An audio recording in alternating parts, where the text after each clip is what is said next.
That variability exists in every single aspect of NF1, can exist from the very mild to the very severe.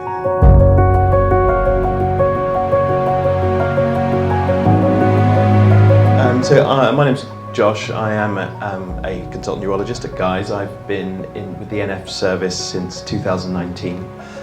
So I have seen probably maybe about 1,500 patients, thereabouts, over the last 5 years with NF1. So I've seen some of the spectrum. It's a very variable condition, which we'll come on to.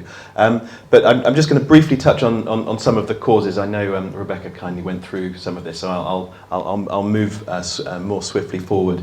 I'm sure a lot of you are aware of the genetic basis of NF1. There is a gene that we all have called NF1, and pathogenic, we say pathogenic variant, so a spelling mistake in that gene, in one of the two copies of the gene, is the cause of the condition.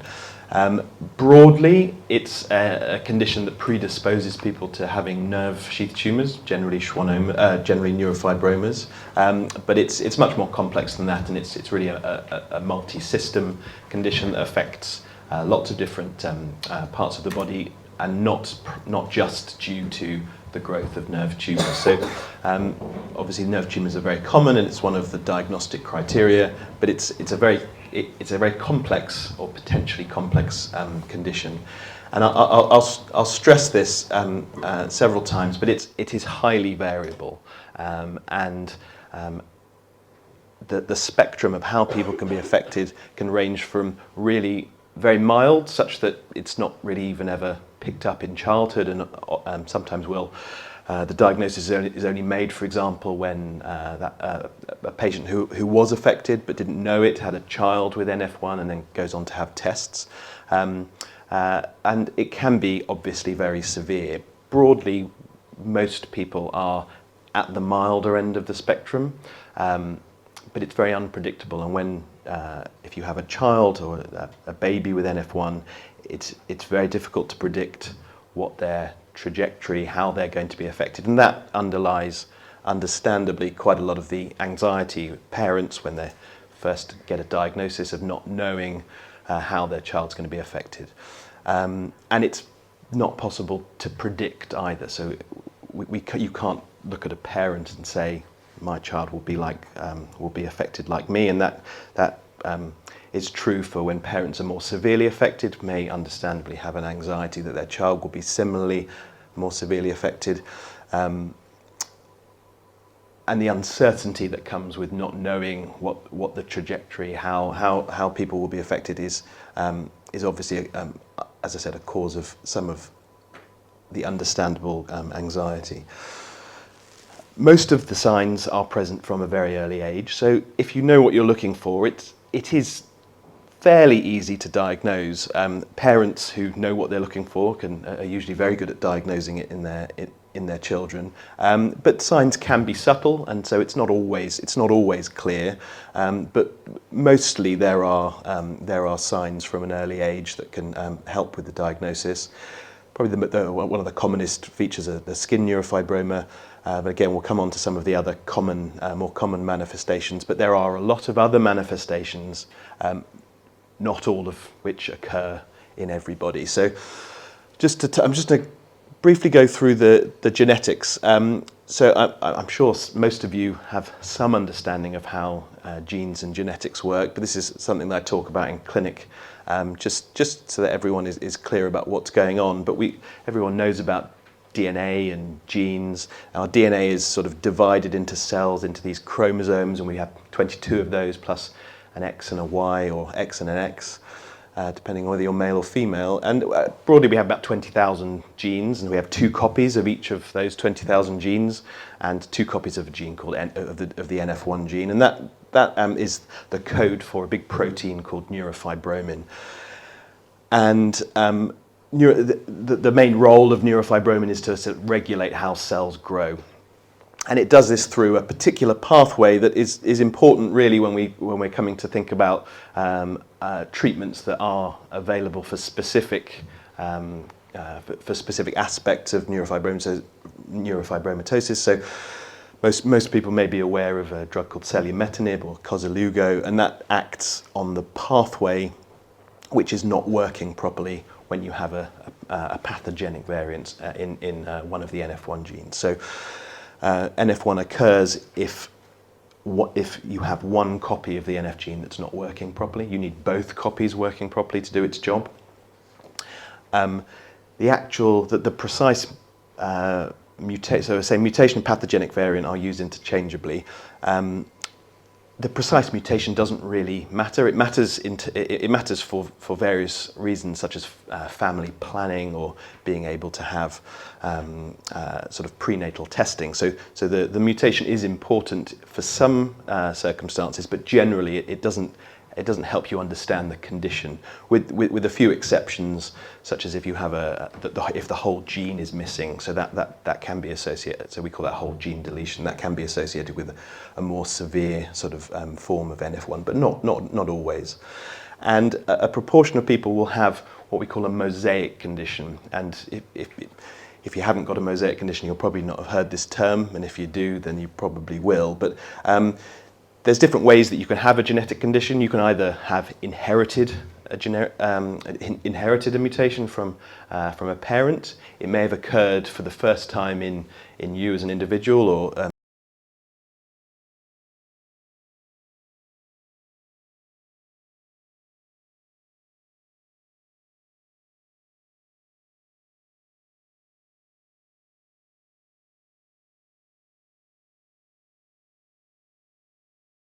you have a fertilized egg, and then that goes on to divide and divide again. But if the mutation occurs a few days after fertilization, and it occurs in one cell out of maybe, let's say, 100, all of the cells that come from that cell will have that mutation in it, and that can be spread out in the body, or it can be in a segment of the body. So you can have NF1 that's sort of limited to a limb or one part of the body.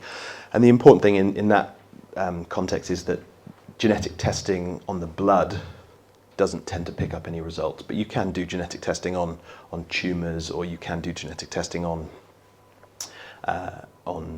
cafe au laits. So there are ways to do that, and that can be helpful, because people even with mosaic NF1 may be eligible for certain family planning options like pre-implantation genetic testing.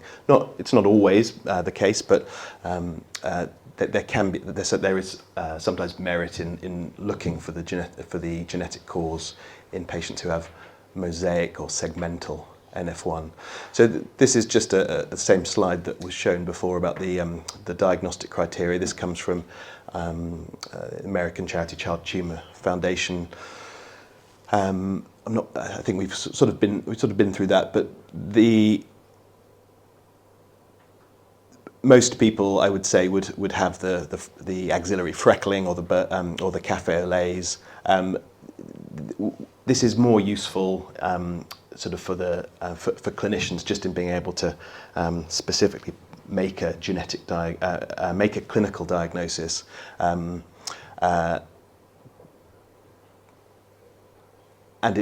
there are a lot of the features of NF1 are not present on this diagnostic criteria. So there's, if you have ADHD or autism, or if you have things like other rarer kind of complications, they're not specifically on these diagnostic criteria, because these really cover the commonest features. So we've had a look at some pictures before. I think when we see pictures of NF1, and I always sort of say to beware googling NF1, that variability exists in every single aspect of NF1, can exist from the very mild to the very severe. And so part of the problem is, if you wonder what neurofibromas can look like, and you Google it and you see someone who has a very high burden of neurofibromas, you may expect that is just the natural progression. Certainly with neurofibromas specifically, it's very hard to predict how people are going to be affected.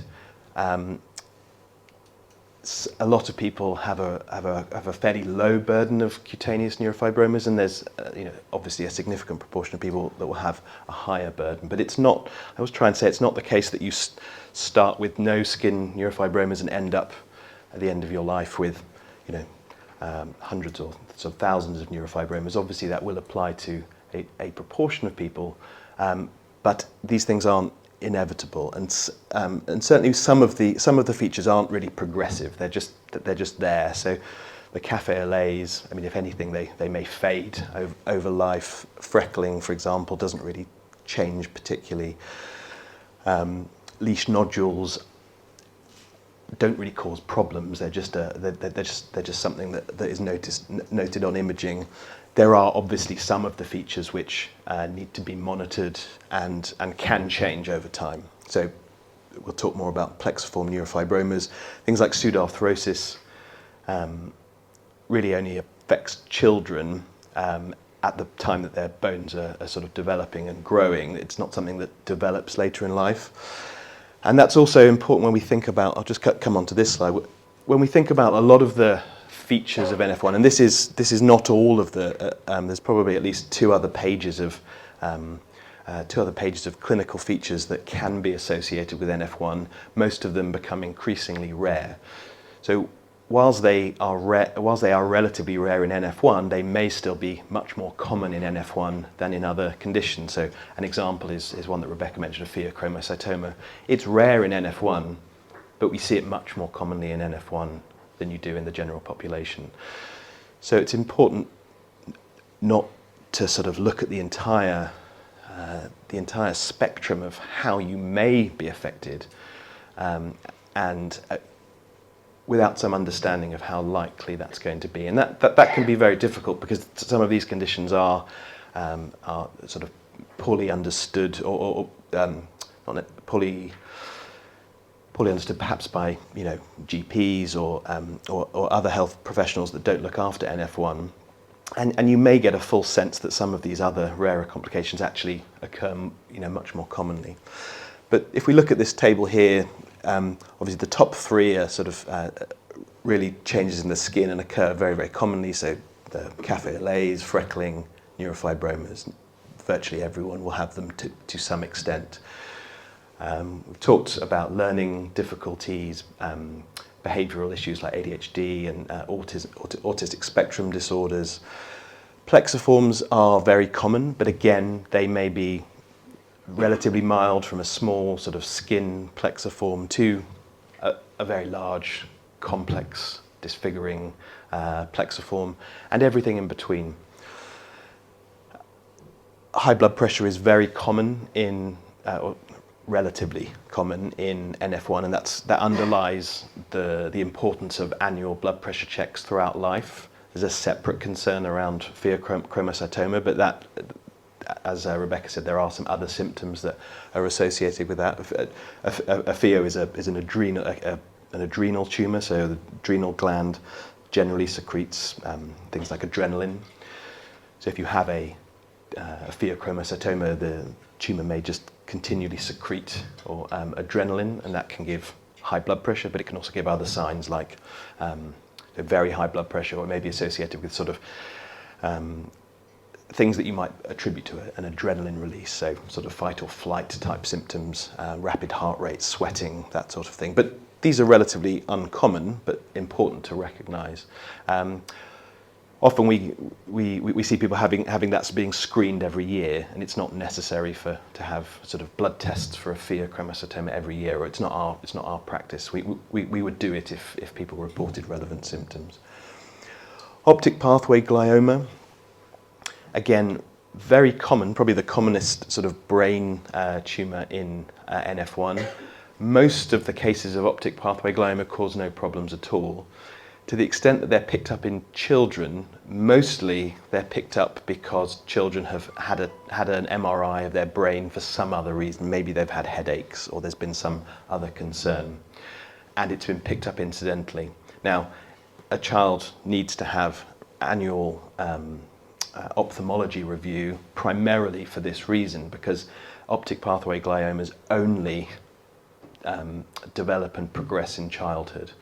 So it's very common for us to see, for example, when we see patients in the adult clinic, and they have their imaging for the first time, that we see an optic pathway glioma, but it's never caused them any problems, and we can strongly reassure them that it's not going to cause problems. We've looked at hundreds of cases of optic pathway glioma, and all of them only progress and develop in childhood, and it's still and that's still very much a minority.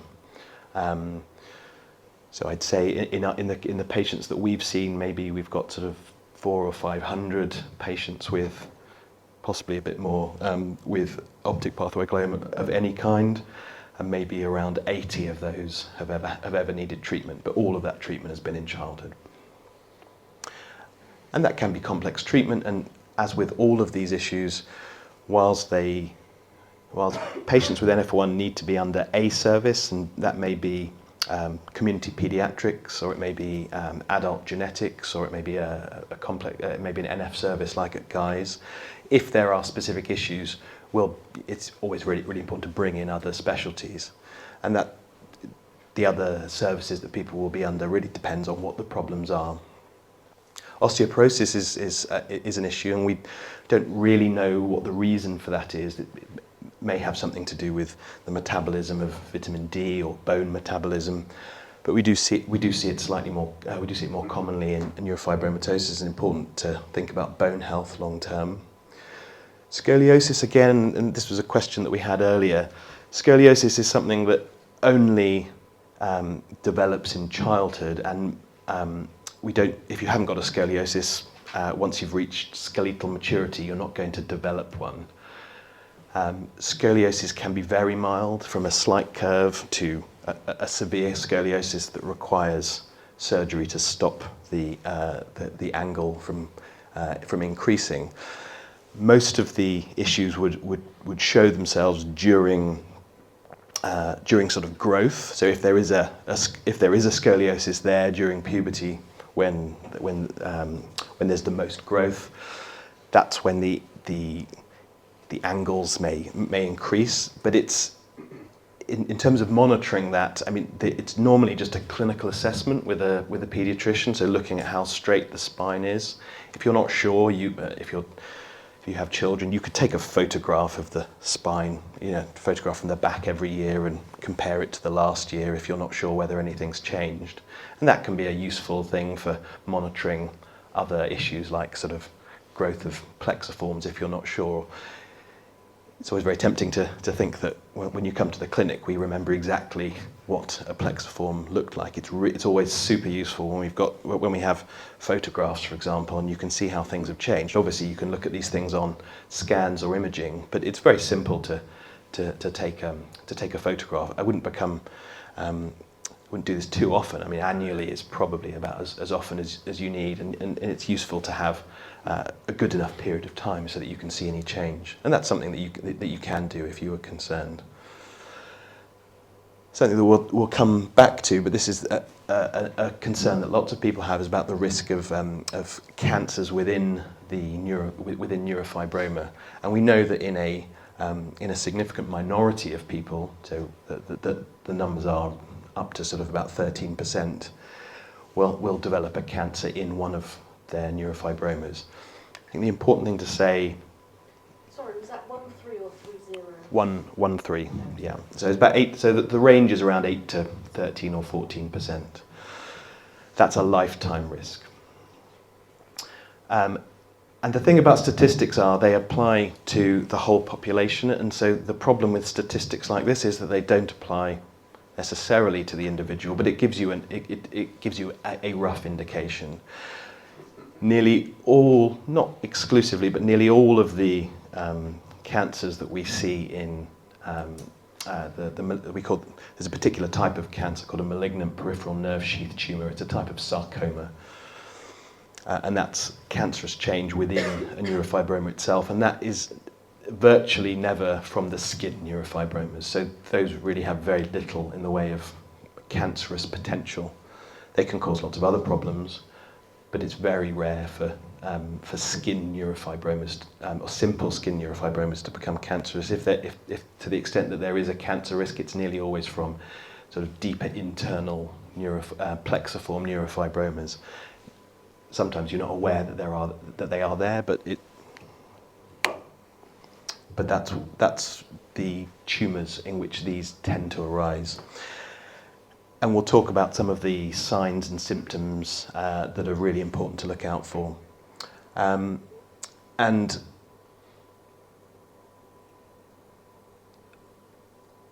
Similarly, non-optic pathway gliomas, so what we may call low-grade gliomas, and there are sort of more severe versions of so a glioma is a type of brain tumour. So if you think of neurofibromas as being nerve sheath tumours, you don't have nerve sheaths as such in the brain cells. You have a separate cell called a glial cell that provides the sheath, the myelin sheath for neurons. And so gliomas are tumours that arise from glial cells, and most of the time they have a very benign course. They can become what we say higher grade, so they can grow. Most of the time they don't cause problems. They're just things that are picked up incidentally and do require a certain amount of monitoring. Most people know what neurofibromas look like, but what are they? So they are a benign, complex tumour arising from the lining of a nerve cell. So if we look at a nerve cell here, you have your nerve fibre, which is a bit, if you think of an electrical cable, you've got your copper wire running down the middle and your rubber plastic sheath. The neurofibroma is arising from the insulating sheath, which in a nerve cell is formed from this myelin layer. And there are nerves throughout the body. We have a complex nervous system, and in the skin there are millions and billions of little nerves. So most of the skin neurofibromas are arising from these small nerves in the skin, but there are larger nerve bundles running through the entire nervous system. And neurofibromas can occur on any of these nerves. That doesn't mean they occur on all of the nerves, but they can occur on any nerves. And again, that leads to some of the challenges with neurofibromatosis, is that in theory you can have almost any neurological symptom because you have nerves throughout the body. And that can lead to some challenges, because if you have a symptom, it may be tempting to think that it is always to do with your neurofibromatosis. And if you go to your GP with some problem, there's no criticism of GPs, but if you have a condition like neurofibromatosis, quite often we find that patients are told that, well, this may be your neurofibromatosis, so I don't really know what to do, when in fact it's something simple, I don't know, like sort of a slip disc or sciatica, or you've sprained your ankle or something like that. So just because something can happen doesn't mean that it definitely is going to happen or that it has. And it's really important to make an assessment of any symptom on its own merit, try and make a diagnosis. May well be related to neurofibromatosis, but we always say common things occur commonly. There's lots of other things that can cause symptoms that aren't related to neurofibromatosis. And neurofibromas in the skin can exist either as a sort of, they come in lots of flavours, if you like. They can be flat, or they can sort of poke out through the skin, or they can be on a little stalk, or they can be under the skin. It's such a variable condition, and most of the neurofibromas cause no specific issues in terms of symptoms, but they can do. They can be itchy, they can be uncomfortable, they can catch. Individually, they're fairly easy to remove generally with some form of plastic surgery, whether that's cutting them out or electrodesiccation, which is with sort of an electric cutting device. I'm not a plastic surgeon, so I don't know exactly what they do, or laser treatment. But most of the time, we generally advise just sort of dealing with the troublemakers. If you have lumps that are causing you symptoms, it's perfectly reasonable to ask your GP to refer you to a plastic surgeon. Sometimes people are told, oh, you can't have this removed because it's cosmetic. There's a difference between having something removed to improve appearance, and there may be justifications for that. but there's a difference between that and having surgery because you have a symptom that is bothersome. And so that's really important to stress when you're asking and advocating for yourself in terms of being referred to plastic surgery. Tend to suggest plastic surgery over sort of GP excision clinics. Dermatologists are usually pretty good at removing simple neurofibromas. When it becomes to tumours around the face or more complex plexiforms, it's definitely going to be to a local plastic surgeon. Unfortunately, there are no non-surgical treatments currently available to treat skin neurofibromas. That situation may change in future. There is some research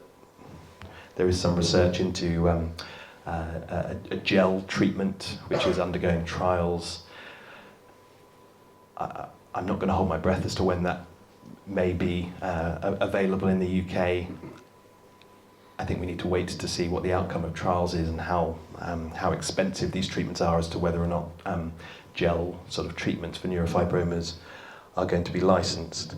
But for the time being, the main management, to the extent that skin neurofibromas need to be managed, is with surgery.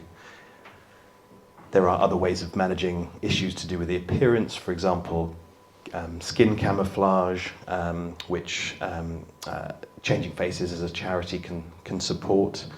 And we know that skin neurofibromas can have a huge impact in some people on their mental well-being and concerns around visible difference. And that's really important to recognise, and any management of that is always in parallel with any other with any other management, such as surgical management. So I would always prioritise supporting someone's mental well-being with regard to kind of concerns around visible difference over a surgical referral, but that's not to say that you can't do the two in parallel. Often we get asked whether or not taking a contraceptive pill or HRT or being pregnant triggers the growth of neurofibromas. Pregnancy probably does. I mean, when this has been looked at objectively in a relatively small study, it doesn't seem to be as clear cut as people think, and there's probably a lot of reporter bias with people with this issue, in as far as women who've been pregnant and haven't experienced an increase in their neurofibromas tend not to tell anyone, whereas people who have tend to be more vocal, and there are relatively few sort of objective studies looking into this. But it certainly it's a concern, and it's important concern to listen to. But again, this is unpredictable, and just because something can happen doesn't mean that it will. The main question is whether or not that would stop you from wanting to become pregnant at all. And if it doesn't, then is no way of predicting whether or not that's going to be an issue. Sometimes we will do a baseline scan, for example, to look at internal plexiforms to see whether they've grown in pregnancy. But there may be other factors in pregnancy. For example, there's increased blood flow to the skin during pregnancy, so neurofibromas that exist may look more prominent. Itch is a common problem for neurofibromas. So we talked about the cells coming from the lining of the nerve. They don't just have these Schwann cells in them. They have other cell types, including mast cells, and mast cells are important cells which have histamine in them. And if you've ever been stung, it's the histamine release that causes the itch. So we think that the mast cells that exist in neurofibromas may underlie some of the itch. So often suggest using an oral antihistamine, so like just a daily hay fever tablet. If you have a lot of itch at night, you can take a drowsy hay fever tablet like Piriton, or one of the very drowsy antihistamines like promethazine or hydroxyzine. So they make you quite sleepy, but that can be helpful if you have a lot of itch at night. Or you can try some of these topical antihistamine creams like Anthesan, and there's a couple of others.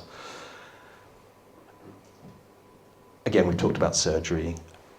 A question that people have or have been told is that removing neurofibromas triggers the growth of other neurofibromas, and that's completely untrue. It may be the case that neurofibromas are incompletely excised and regrow, or that surrounding neurofibromas were just going to grow anyway. But removing a neurofibroma doesn't have any impact on the growth of other neurofibromas.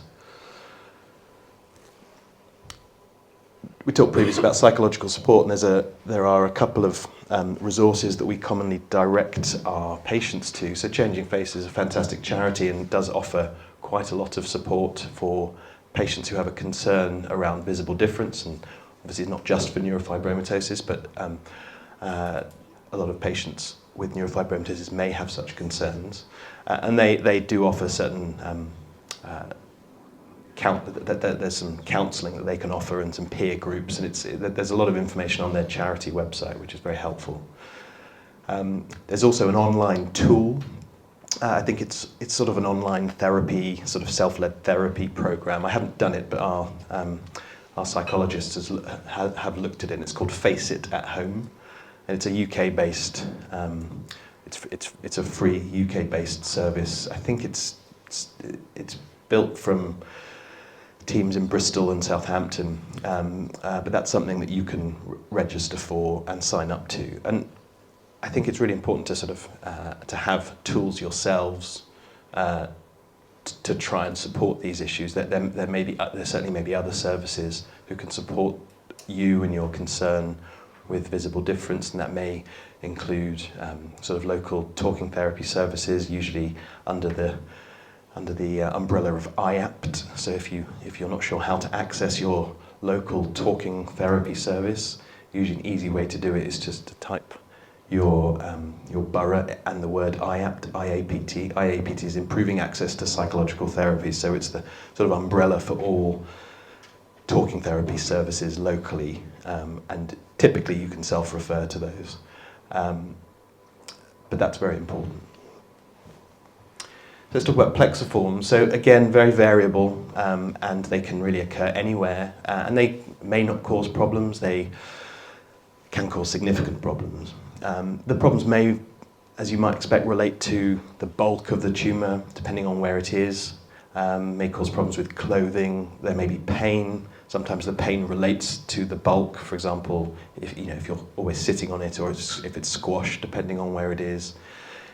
Some, depending on which structures it's arising from or are close by to it, the tumour may squash other nerves.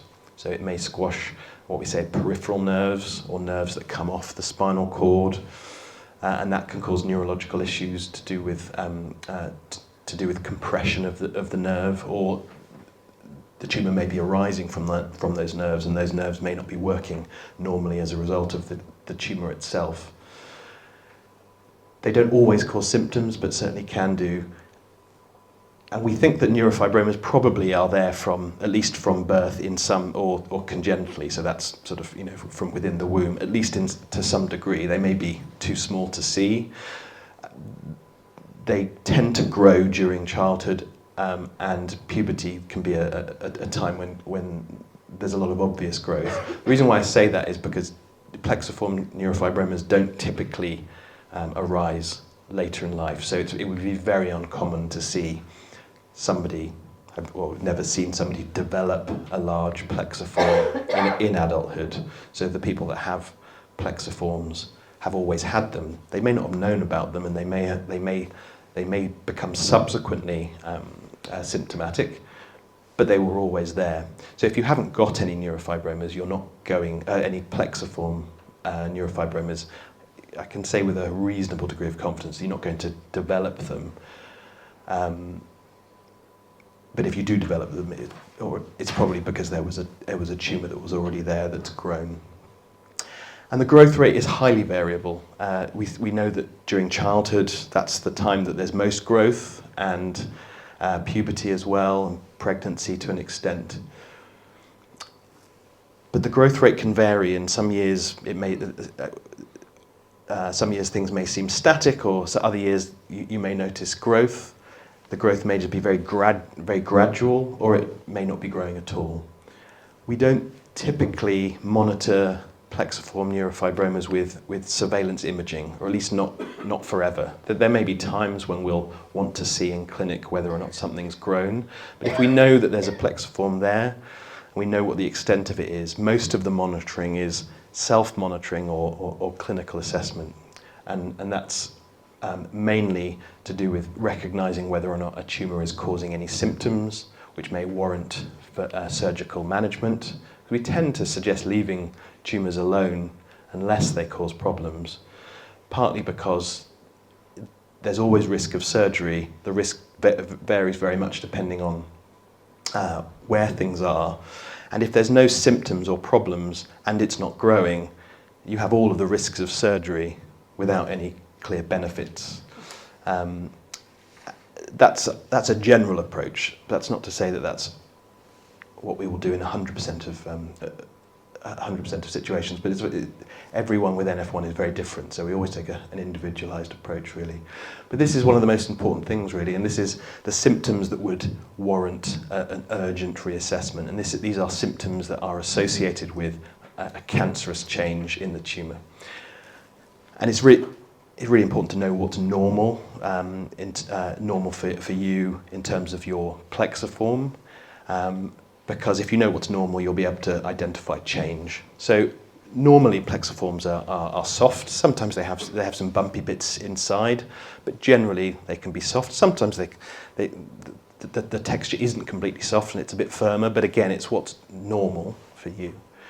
But if the texture changes, so it goes from soft to being hard, if it starts growing rapidly, and by rapid, I usually mean over weeks and months, very rapid growth or hardening usually implies there's been some bleeding into the plexiform, and we know that these are very vascular tumours, and so we always tend to advise people to avoid sort of contact sports if they've got large sort of external plexiforms, mainly due to the risk of hemorrhage. It's not to say you can't do any contact sports, but if you don't really want to have your large tumours being bashed about too much. If you develop new neurological symptoms related to the tumour, and this is where it can get a bit challenging because it depends where it is. If you have a tumour in your arm, you wouldn't necessarily expect it to cause neurological symptoms in your leg, but if you develop some new neurological symptoms in your leg, that would warrant its own assessment, but it may not be anything to do with the other plexiform. So it's to do with new symptoms associated with the tumour. And pain is key. So a lot of tumours aren't particularly painful or only intermittently painful. And so if you develop new progressive pain in a tumour, particularly pain that's keeping you up at night and pain that's getting worse and worse, again, these are things that warrant further urgent reassessment. And that's typically, it depends on who's currently overseeing your care, but it may be that your GP would refer you to an urgent service for an urgent scan, and that may include sort of special types of scan or even having a biopsy. That's the pathway, but that's what we do when people tell us about these symptoms. But it's the most important thing is lifelong awareness of these symptoms. Unfortunately, that risk I mentioned about the risk of cancer within these tumours, there's nothing that we are aware of that can alter that risk. The most important thing to our mind is early recognition, because we know that if you pick up these, if you can identify these early, that gives people the best chance of good treatment. So that's why we stress these symptoms help, so that people can recognise. Now, the flip side of that is that we don't want people to become overly anxious about this risk. Most of the time, these symptoms are obvious when they occur, without having to sort of constantly check. But that's one of the reasons why it's useful to be under a service where you can have some additional support. So if you have got some symptoms that you're not sure of the significance of, such as our service at Guy's or in Manchester or other sort of specialist nurses, that you've got someone that you can run things past, because some things may not be anything to do with the neurofibroma, but it's important to be aware of what the symptoms are and then how you would who you would go to, because the worst thing that you could do is have concern about these symptoms, go to your GP who doesn't really know about this, and they, I don't know, refer you to musculoskeletal physiotherapy because you've got some leg pain, and then 6 weeks later you've had your physiotherapy appointment and your symptoms are getting worse, but you're very patiently waiting for this to run its course. So it's really important to recognise these symptoms and know who to speak to and sort of what questions to ask. So brain glioma are rarer than optic pathway glioma, but we do see them quite commonly. Important thing to say about brain glioma in NF1 is they generally have a much more benign and indolent course than non-NF1 brain gliomas. And so if you're told that you have a low-grade glioma in the brain, it's really important not to just Google glioma, because the treatment and clinical course is very different in neurofibromatosis. Most of the time we pick these up incidentally on baseline imaging in adults. We would plan to do 5 years of annual surveillance, and if we don't see any growth for 5 years, we stop scanning. That's not to say that we don't want people to be mindful of new neurological symptoms, but most of the time, finding an abnormality in the brain that is referred to as a low-grade glioma doesn't cause problems and doesn't require lifelong surveillance, imaging surveillance. Just briefly about selumetinib. So we talked about that, but at the moment it's only licensed in licensed for use in children. I might have got that wrong in terms of the licensing. It's only available for use in children up to the age of 18. It's currently undergoing evaluation in adults, and we're waiting for the outcome of trial data, and then there'll need to be a services set up to be able to deliver that.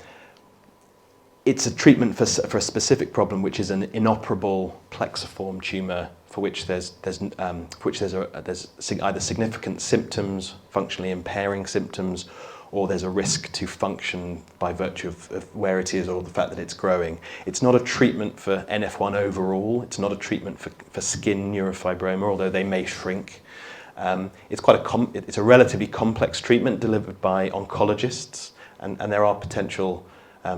there are a number of side effects which may be acceptable if the benefits are worth it. But just to put it into context, at the moment there's no service able to deliver selumetinib for adults outside of a trial setting. That's not true for children. There are services that can deliver that for children. That will change, but at the moment it's not available. And the important thing is that if surgery is an option, that's generally recommended, because it's arguably more definitive if you can remove tumour safely. So just a note on transition. So we normally expect transition to occur between 16 to 18 years of age. This is really important in sort of trying to move from parental decision making to sort of shared decision making with a young adult. It's a process, and it's a process that very much depends on sort of a child's intellectual age and maturity, and that will be hugely variable depending on whether or not there are underlying learning difficulties. One thing we always try and encourage is for young adults to be starting to read their clinic letters, to be aware of appointments, for example.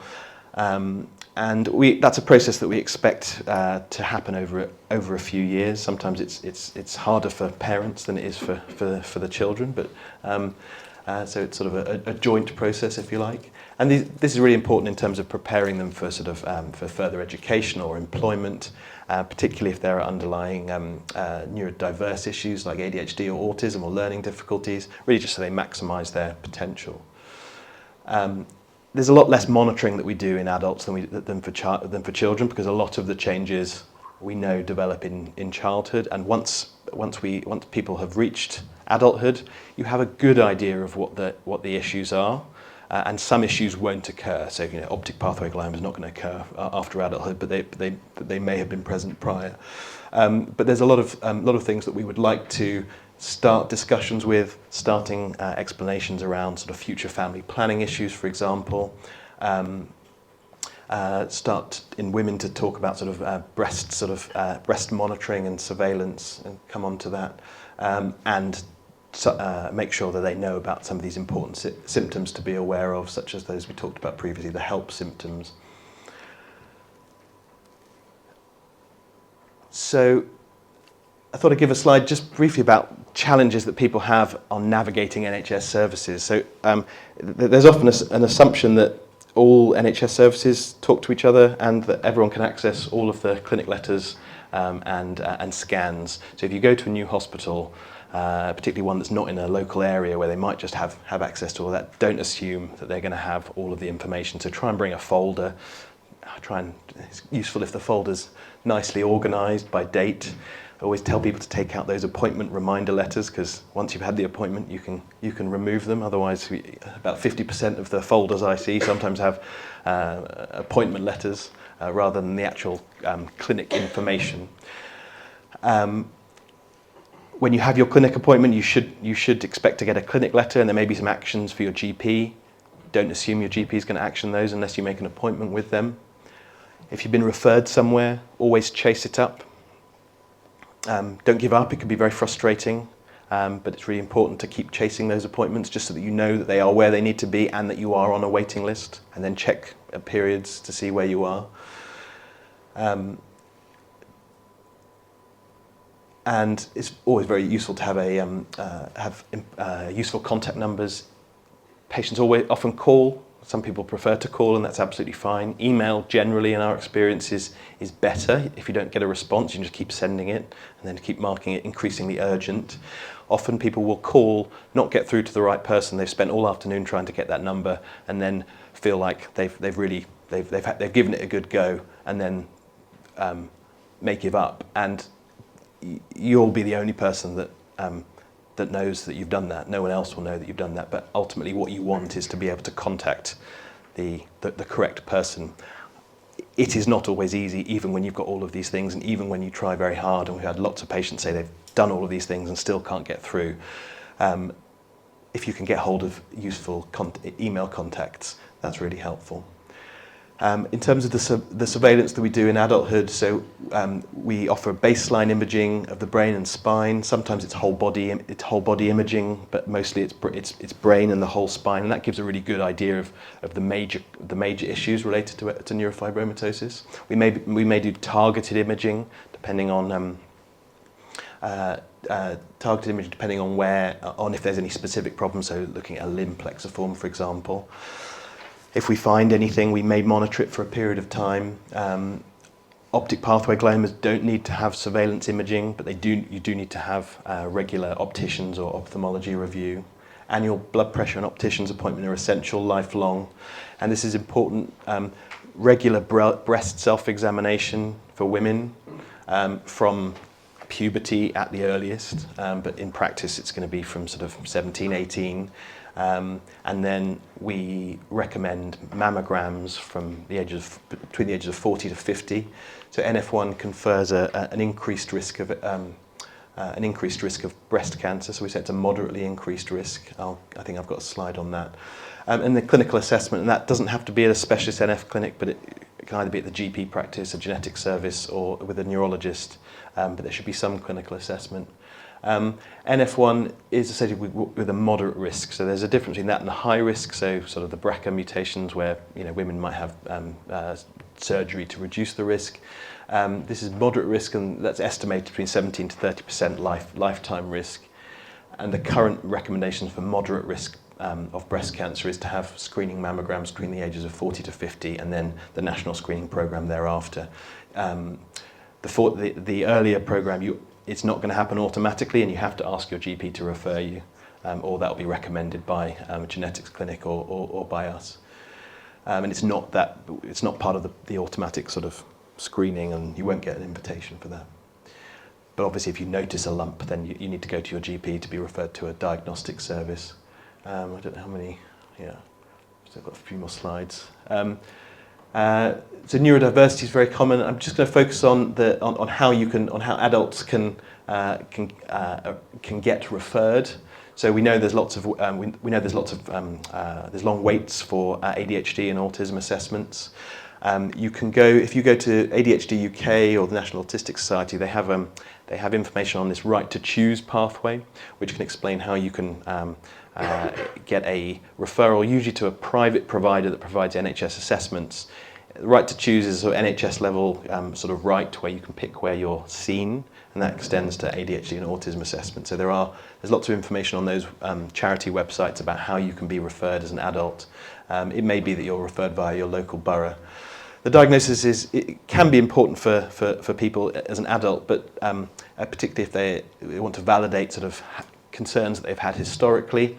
And in terms of ADHD, there may be sort of treatments that they wanted to try. It's obviously very important for education and employment, just so that everyone's aware and reasonable adjustments can be made where appropriate. Family planning, we've talked about the genetic side of things. In general, people with NF1 are eligible for prenatal testing options. It's not right for everyone, but it's important to be aware of the options. That can include testing from birth. That's not really prenatal, but it's essentially birth testing if you to try and identify whether or not your baby has inherited the mutation, particularly at an age where they may not have any clinical signs. I think that's important sometimes to alleviate parental anxiety for the sort of next sort of 4 or 5 years, where they may be worrying whether or not their clinically unaffected child is going to develop some signs. It's not available everywhere, but it certainly is possible. Then there's sort of 2 types of testing in pregnancy. One is invasive, which is chorionic villus sampling, and then there's blood tests that are available, and that's usually up to a certain number of weeks gestation. And finally, sort of testing, pre-implantation genetic testing, which is essentially IVF with an extra step where the embryos are screened for the mutation. So that's something that requires genetic counselling at a genetics clinic, discussion of the options. And if you wanted to go down the route of pre-implantation genetic testing, then you would be referred to a fertility unit. There are some criteria. You have to be under 40, there's body mass criteria, and you have to be non-smokers. So a few common questions. We talked about that one. Can you have tattoos? Yes, but it might be painful.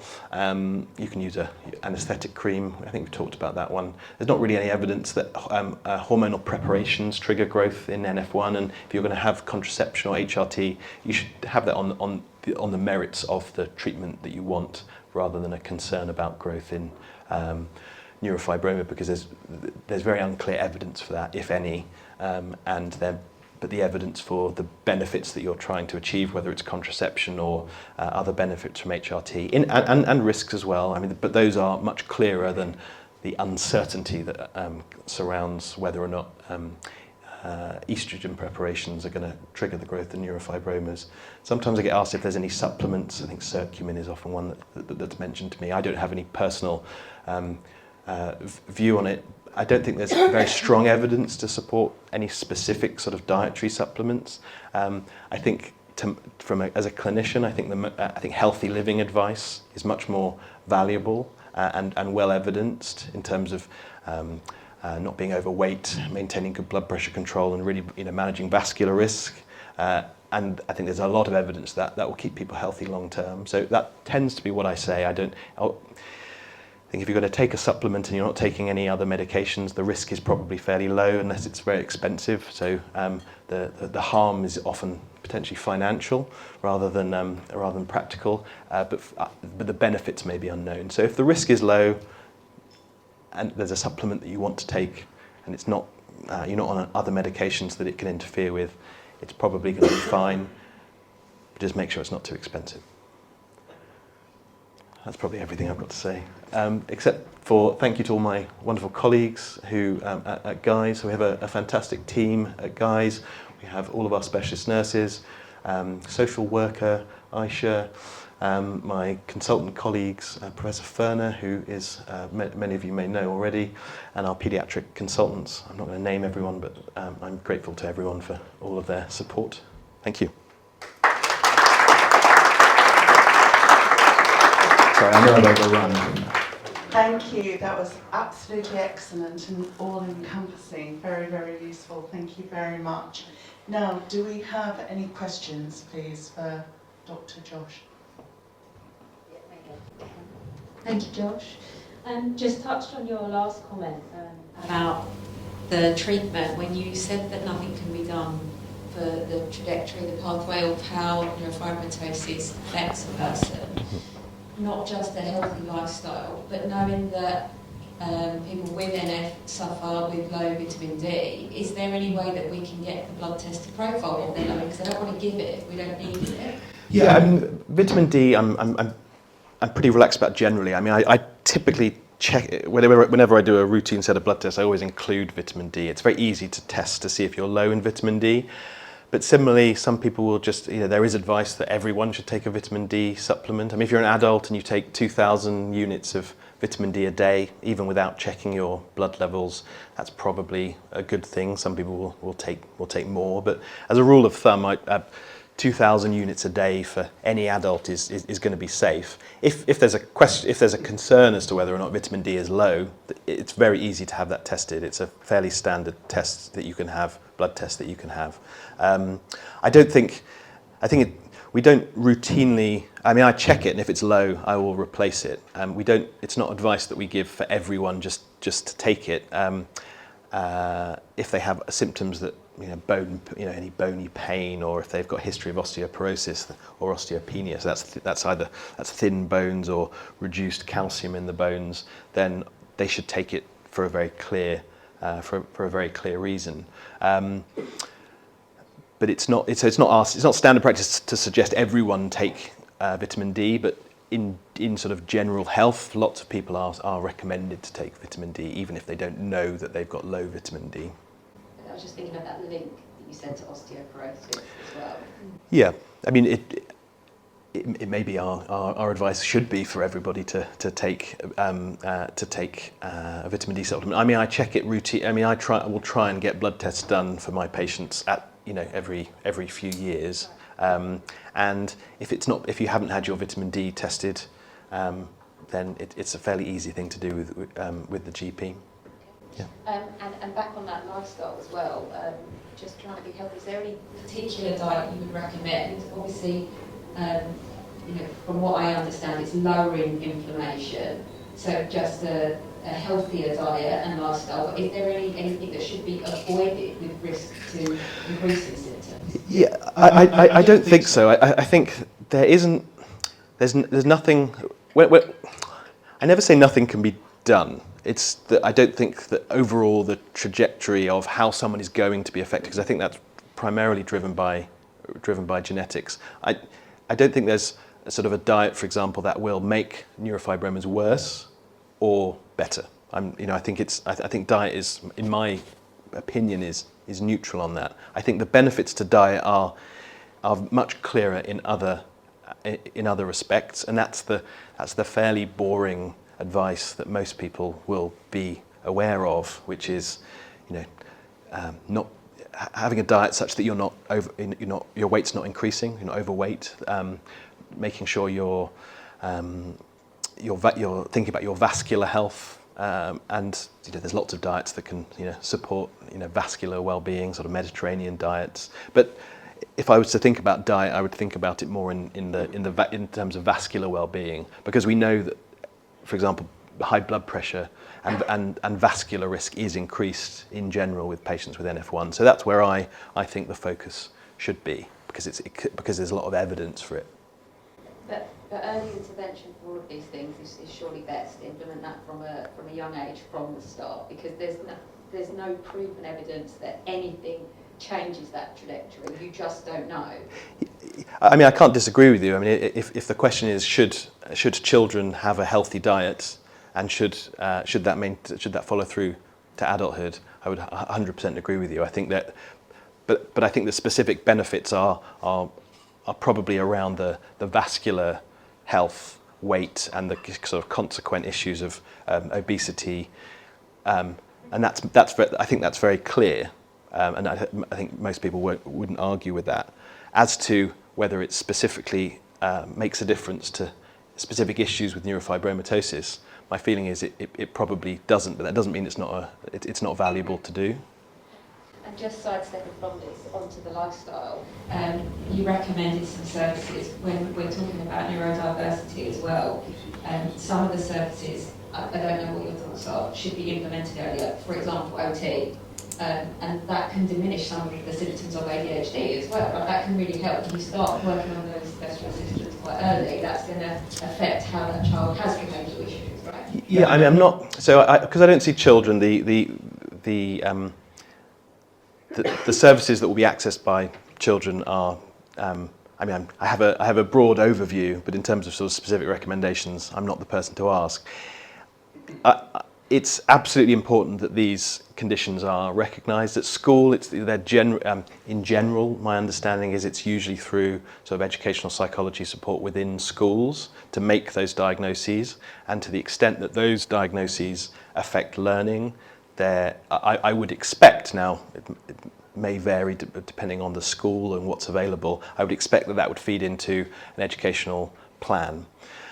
As to sort of specific things as to whether or not occupational therapy specifically, I mean, occupational therapists are fantastic, and I'm sure there's huge amounts that occupational therapists, psychologists, and other services can do to support people with an ASD or ADHD. I don't have any specific recommendations. I suspect that it's such a common condition that what children get in school is, in terms of educational psychology and the learning plan, is maybe all that's available to them. That doesn't mean that there aren't other services that would help, but there's a difference between what might help and what is available via a local authority. So things like occupational therapy, more psychology absolutely could help people, but whether or not you can in practice access that will vary. Yeah, it's just a shame that can't be a general recommendation when dealing with NF1 as well, because exactly like you said, it seems that golden ticket is unless you have an educational healthcare plan, you won't have access to them services. I think that there is a point that having NF1 per se isn't the golden ticket, as it were. It's the issues that may flow. I mean, I often tell people that if you want to blame the NF1 on on your ADHD, then that you can, because it's probably true. But ADHD as a condition, let's just take ADHD, is very common, and the flavour of ADHD isn't necessarily different if you've got NF1 or not NF1. You may have an autistic spectrum disorder, and you may have a learning difficulty as well. So, but the point is, it's unique to that individual based on the problems they've got, not necessarily by virtue of the NF1. The NF1 may have other impacts depending on how their health impacts them otherwise. So to my mind, the important thing is recognising what the impairment is, and that how that's done will vary, and then supporting that in the best way possible. What the best way possible is a question I don't know the answer to, and that will depend on what local services are available and what the needs are. But I absolutely agree with you, but I don't know what the answer to getting the absolute... It would be nice to think that everyone is going to get the sort of gold standard of care, but the reality is that services are limited, and that's not to excuse the services. It's just, if you ask to be referred to occupational therapy, that referral may be rejected because it's below a threshold that they would see, and that's similar for other services like learning disability services. Someone may benefit from a service, but not meet the threshold, and I'm describing a reality of a resource limited service rather than what I would want for my own child. Thank you. Is there any correlation between the amount of cafe au laits and the location of them as to how severely you're likely to be affected? So I'd say no, and I think that how you sort of define what severely affected means is also worth considering, because I may say somebody is mildly affected, or that might be a term that I use, but actually it's a very individual thing, and this may not be the question that you're asking. I mean, the answer I think to your question is no. I don't think it has any bearing on. You can have lots of cafe au laits, but that's it. Lots of cafe au laits, lots of neurofibromas, lots of cafe au laits, very few neurofibromas. each thing kind of occurs individually. I mean, you have to understand this pathogenic variant is present in every single cell in the body. It's not just the cells that where you see the signs of it. It's every single cell in the body, and so it's an open question as to why only bits of you are affected. We don't know, because you can take two identical twins and they can be very different, and they're genetic clones of each other, but very different. And it's probably to do with something called epigenetics, which is how genes are modified or switched on and switched off sort of in life. But I don't think there's not an explanation for why, and it's not predictable. But on sort of the sort of issue of mild and severe, I'm not necessarily sure that was your sort of primary question. You can be clinically mildly affected, but the problems that you have a huge impact. You can have a few neurofibromas, but a diagnosis late in life and be very sort of psychologically impacted by that, and there may be someone who has by comparison a huge burden of kind of skin neurofibromas or plexiforms and be less psychologically impacted. So that wasn't the point you were making, but I always like to think when I use the word mild, I do always have in mind that my interpretation of mild may be different to somebody else's. In terms of mild and severe, it's not a progressive condition as such. I mean, because some of the manifestations are non-progressive. They're just they're there or they're not. Like ADHD, for example. Cafe lays, they don't really progress. I mean, they may progress in childhood a bit, and then they stop progressing. Neurofibromas, you can think of them as progressing, but there's other parts of the skin that are growing. It depends whether you take progression as meaning an overall increase in the number. So things don't always go from mild to severe, and sometimes things always remain mild. But there are no predictive factors other than if you take one issue and you think about how it's changed over the previous years. If there is a trajectory of that kind of increasing or getting worse, then it's reasonable to use that information to predict the next period of time. If things have been static, it's reasonable to predict that that's going to remain static. But it very much depends on which issue you're talking about with NF1. Yeah, I think as a parent, it's obviously not knowing It's what's very going to difficult. happen. Yeah, because my son is 5, so he's got issues. He's got hypermobility, Yep. and he's got fine motor skills issues and things like that. And it's just not knowing what's going to happen. Yeah. But So, I mean, things like hypermobility they are common in the population, and sometimes, if you Google hypermobility, you come across this diagnosis of Ehlers-Danlos syndrome type 3, which is really just another way of saying joint hypermobility. It's the hypermobile type of Ehlers-Danlos syndrome. It really just means joint hypermobility, and sometimes people come with NF1 and this same diagnosis, really they're just describing NF1 related joint hypermobility. That's very common. Again, mostly doesn't cause problems, but can cause people, other than having some odd party tricks with their joints, can have joint pain. So there are things that are more common with people with joint hypermobility: joint pain, clicky joints. My best advice for that is if there are symptomatic joints, that sometimes sort of some physio or strength training around sort of muscle training around the affected joints can be helpful. yeah, he does have physiotherapy. Yeah. He says issues. He'll wake up in the night with leg pain. It can be very, very challenging, and pain.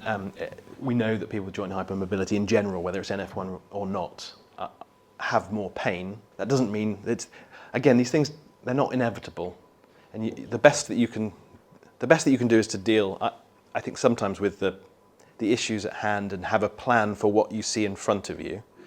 Now, that may be more or less effective depending on what the problem is.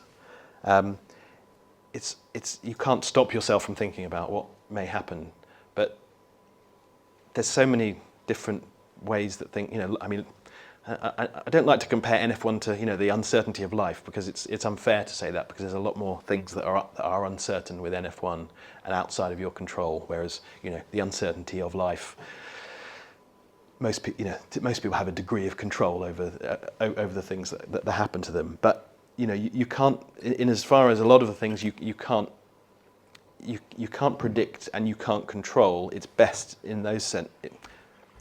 I don't think best, it's more pragmatic to deal with the issues that you have in hand and try and kind of improve those to the maximum extent rather than thinking about what may be. But that's very easy to say as a clinician, and it's very easy to say as a clinician and very difficult as a parent.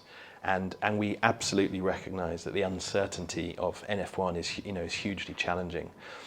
It's really important. This is why I say not to Google too much, is because, and I say this a lot, in clinic, you get a huge, if you Google NF1, you get a huge sense of the spectrum of NF1 without any idea of how likely something is. An analogy that I use with patients with NF1, and I try and find, and it's not try and find various analogies, but NF1 is like a supermarket. There's thousands of things on the shelves, hundreds maybe. Everyone goes in. Some people have a little basket. Some people have a trolley. Everyone picks a few. Everyone's going to get their bread and their milk. That's your cafe au laits, your freckling. Everyone really picks their own items, and just because there are hundreds of things that you can get doesn't mean that you're going to get them. And most of the time, by the time you're sort of 18, you have a good idea of most of the issues that have arisen. It's not to say that things can't happen later and things that are important to monitor, but you have a good idea of the thing. And that's why we do the baseline imaging of the brain and the spine, that we don't tend to repeat unless there's something to monitor. We just do it to get a sense of what's there, what's important to be aware of. Is there a scoliosis that you didn't know about? And it can be as much so that if 10 years later someone has back pain and they go to their GP and end up having a scan, and then there's neurofibromas in their lumbar spine nerve roots, and then all of a sudden that causes a lot of anxiety because it wasn't known about before, and maybe misdiagnosed as being relevant. It may not be relevant. It may just be posturally related musculoskeletal back pain, because that's by far the commonest cause of back pain, and not to do with NF1. But if you know that, for example, 10 years ago, the scan looked exactly the same, you can be reassured. So we do baseline imaging to sort of try and help with future anxiety around uncertainty.